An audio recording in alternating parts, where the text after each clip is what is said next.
York Times, and including both prescription drug and heroin abuse, suggests the number approached 60,000. Which would represent nearly a doubling over the stats for 2015. But would the Republican-backed health care bill being so hotly debated in Congress right now make the opioid crisis worse, as some clinicians are claiming?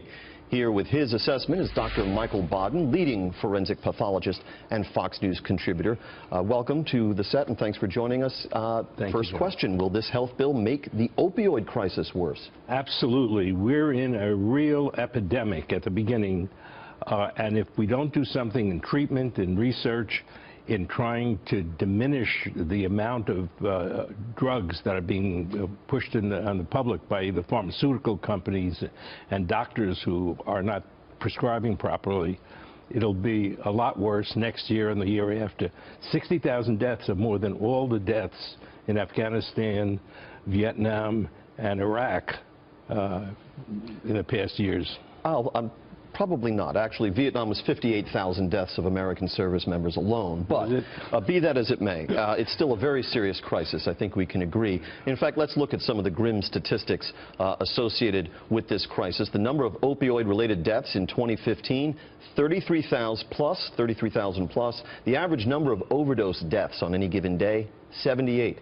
The percentage of chronic pain patients who tend to overuse opioids, 20 to 21%. You just mentioned the nexus here between doctors who are prescribing painkillers and fentanyl and things that have opioids in them, perhaps overprescribing them. And you mentioned the pharmaceutical companies which are making them available to the doctors. Is one sector of this problem more culpable in your view than the other? Well, I think the pharmaceutical companies are more culpable because they have huge amounts of lobbyists. They get doctors to give lectures and to prescribe the drugs, so they're also culpable.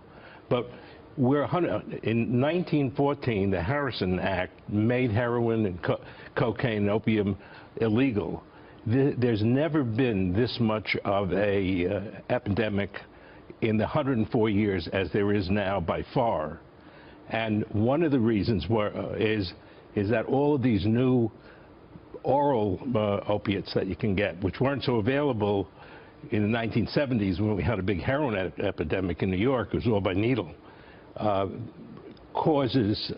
makes it very easy to get addicted to the opioids on the street and from doctors. So Special Report with Brett Baer recently ran a 5-part series on the opioid crisis, and my installment of it looked at solutions. And one thing we found was that in a small township in Ohio, they have a program where trained counselors are dispatched to the scene of an overdose, and they get to the overdose victim within just a short time of that, and they persuade them to remain in treatment, and it's had an 80% retention rate for those people staying in treatment. Are there other programs that you would recommend like that? Yeah, I think the problem is most overdose deaths occur without anybody being there to call 911 or to call a counselor.